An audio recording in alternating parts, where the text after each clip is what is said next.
Bon après-midi ou bonsoir. Je suis Masa Fukuyama, professeur associé à l'Institut pour les initiatives de l'avenir de l'Université de Tokyo. Je vais vous parler aujourd'hui de la façon dont le rapport du groupe 3 du GIEC traite la MRS, la modification du rayonnement solaire, et sa gouvernance. Donc voilà, c'est cette façon dont cela est traité. Nous parlons de la MRS, modification du rayonnement solaire, parfois appelée géoingénierie solaire. En raison de sa nature qui prête à controverse, elle n'est pas mentionnée dans le résumé à l'intention des décideurs et elle est brièvement mentionnée dans le résumé technique où il est dit que la coopération internationale est naissante mais qu'elle est toutefois insuffisante. Donc, il y a quand même une couverture dans le couverture principale et dans le chapitre 3. Il y a donc une couverture de des scénarios de MRS à travers certains modèles et dans le chapitre 14, à travers l'encadré du groupe de travail transversal, il y a une mention de la MRS qui parle donc de différents sujets, c'est-à-dire les schémas proposés, quel type de scénario, les risques que la MRS pose au système humain et naturel et également son potentiel pour la réduction des risques, la perception du public, l'éthique et enfin la gouvernance de la recherche et du déploiement. C'est également dans le groupe, traité dans le groupe de travail 3 du GIEC et ça a aussi largement été traité précédemment par la C2G dans ses précédents séminaires et donc par le groupe de travail chapitre 3, je le disais.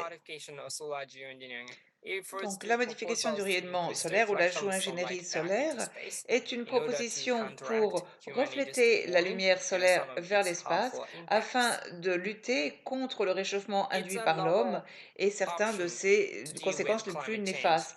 C'est une option nouvelle pour faire face au changement climatique et ça ne lutterait pas contre la cause principale du changement climatique, c'est-à-dire la concentration croissante de CO2 dans l'atmosphère, et ça s'accompagnerait de nouveaux risques. Donc, ça, par exemple, ne traiterait pas l'acidification des océans, car ça ne réduit pas la concentration de CO2 dans l'atmosphère. Pourquoi en parle-nous? C'est parce que ça peut apporter une certaine réduction des risques climatiques. Et l'un des messages principaux, c'est que l'AMRS ne peut pas être la plus grande réponse au climat, et c'est dans le meilleur des cas un complément pour atteindre des niveaux d'émissions net zéro ou net négatif de CO2 à l'échelle mondiale. Donc ça peut aider, mais ce n'est pas non plus la panacée. À l'avenir, si la réduction des émissions ou le décès s'avère inefficace, la modification du rayonnement solaire pourrait être vue par certaines personnes comme la dernière et la seule option qui nous reste pour atteindre les objectifs de température de réchauffement à 2 degrés ou 1,5 degré. C'est la raison pour laquelle nous en parlons. On ne sait pas exactement comment on peut l'utiliser et dans le meilleur des cas, ça ne serait, comme je le disais, qu'une action supplémentaire ou complémentaire. C'est un terme de toute façon général qui couvre différents types d'actions, certaines catégories, dont la plus étudiée est l'injection d'aérosols dans la stratosphère, que l'on appelle la SAI en anglais, qui consiste à injecter des particules d'aérosols réfléchissant directement dans l'atmosphère ou un gaz qui se convertit en aérosol et qui reflète la lumière solaire. La lumière solaire peut être affectée et modifiée dans différents endroits. Quand elle est reflétée par les nuages marins, on parle d'éclaircissement des nuages marins. Et si c'est à la surface des océans, on parle de modification de l'albédo des océans. On peut également changer les surfaces réfléchissantes, par exemple, quand modification ou en les toits. Et là, donc, c'est la modification de l'albédo en surface. Et enfin, nous avons l'amincissement des nuages cirrus, qui n'est pas véritablement de la MRS, mais comme cela intervient dans le bilan radiatif de la Terre, on la considère comme de la MRS.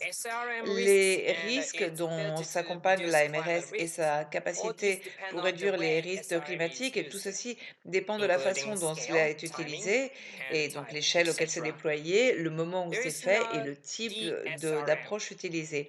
Il n'existe pas une MRS parfaite. On ne peut pas dire que c'est ci ou ça. Et il faut bien entendu mettre en garde contre certains risques donc, c'est traité justement dans le rapport spécial du GIEC sur le réchauffement à 1,5 degré de 2018 et ça, donc c'est vous voyez ici une application à petite échelle et avec une petite utilisation, on aurait ce type de courbe de température à l'avenir, mais malheureusement, les températures dépasseraient le seuil de 1,5 sans l'utilisation de la MRS. On pourrait donc déployer la MRS pour recouper, comme ça éliminer cette zone ici que vous voyez en bleu, mais c'est seulement l'un des scénarios possibles. On pourrait aussi, bien entendu, déployer la MRS à grande échelle, mais ceci pourrait s'accompagner de risques importants donc, bien entendu que l'on peut également opter pour ne pas utiliser du tout la MRS et c'est un élément absolument essentiel. Il n'y a pas une MRS parfaite et tout dépend des choix que l'on fait sur le type de MRS que nous allons utiliser et l'encadré du groupe de travail transversal parle aussi de l'éthique et de la perception du public. Les publics méconnaissent vraiment la MRS, comme le disent des études qui sont basées sur des enquêtes et sur des interviews. Et les personnes qui répondent aux enquêtes ont tendance à rejeter le déploiement dans un futur proche, mais ils auraient tendance aussi à être d'accord sous réserve et sous certaines conditions sur le besoin d'une plus grande recherche, car ce permet de mieux comprendre les risques et les bénéfices. Malheureusement, les études se font surtout dans les pays du nord global. Il y a quelques études dans le sud global et dans les pays en développement, mais c'est vraiment ça représente peu de cette recherche.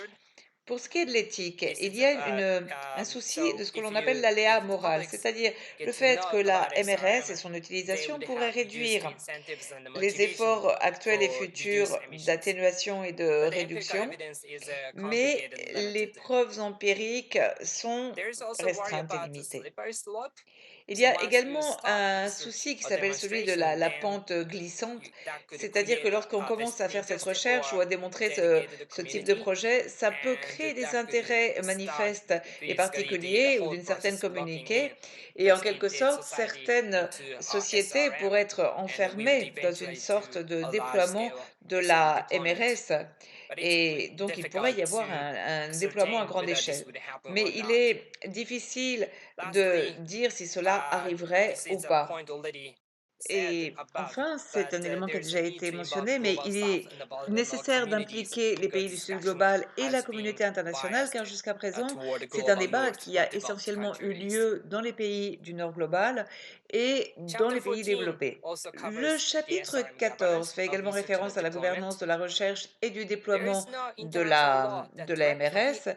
Il n'y a aucune loi internationale qui régisse directement la MRS. Il y a certains traités internationaux importants comme la Convention sur la diversité biologique ou la Convention au protocole de Londres sur la pollution des mers, mais qui ne traitent pas directement la MRS.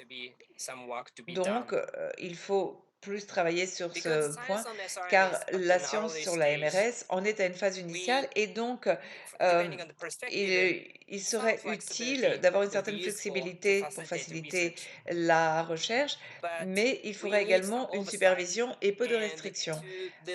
Et ça peut poser des problèmes et à l'inverse, s'il y a trop de restrictions de la recherche, cela découragerait le potentiel d'innovation. Cela et autrement dit, Et on s'attend à ce que la science et la gouvernance croissent ensemble, pardon, et l'évolution concomitante de la science et de la gouvernance est essentielle.